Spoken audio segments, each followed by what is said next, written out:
Hi students, and welcome back to math class with me, Mr. Math, your friendly YouTube math instructor. Today is a brand new lesson, though a relatively simple one at that.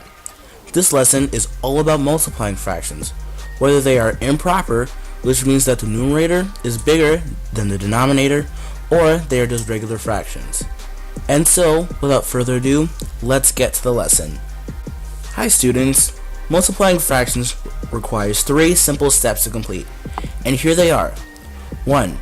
You have to make sure that both fractions that you are using are as reduced as far as they can go, because otherwise your product or the answer to the multiplication problem that you are doing with the fractions will not be correct. Step 2 to multiplying fractions is all you have to do, multiply the numerators or the top numbers together to get your product, which is the numerator of your final answer. And the third and final step to multiplying fractions is simply you multiply the denominators together or the bottom numbers to get your product, which will be the denominator of your final answer.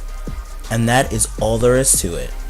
Okay students, here is our example for today, and I will be using all 3 steps that I previously showed you guys.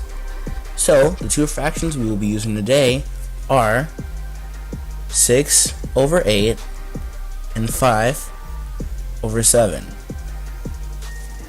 So, step 1, as I said earlier, is that we have to make sure that they are reduced as far as they can go.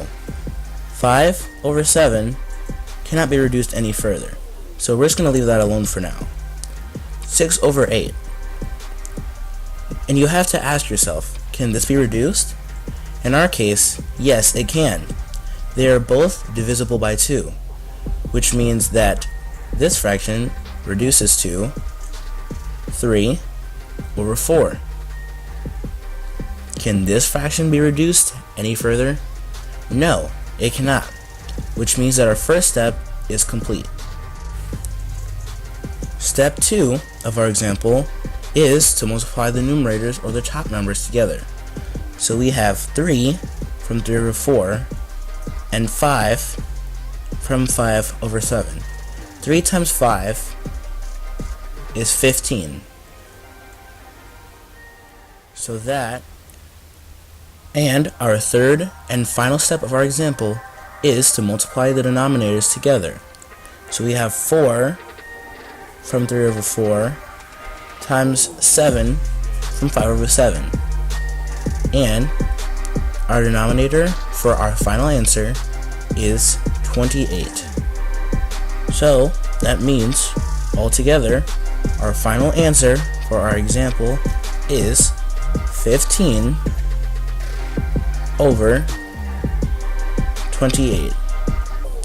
And that is how we multiply fractions. Okay students, here's your minute to solve it for today's lesson. Get ready, get set, go!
Your answers were 1 was 3 over 40, 2 was 3 over 7, and 3 was 3 over 10. And with that, my students, the video is over. I'd like to thank you all so much for watching. If you enjoyed today's content and learned a lot, why not drop a like? It would be very much appreciated. And if you really enjoyed today's content and want to see more of Mr. Math, why not subscribe? You'll get notifications about all new content I do on this channel and elsewhere in the future. And, as always, I'm Mr. Math, signing off until the next video. See ya!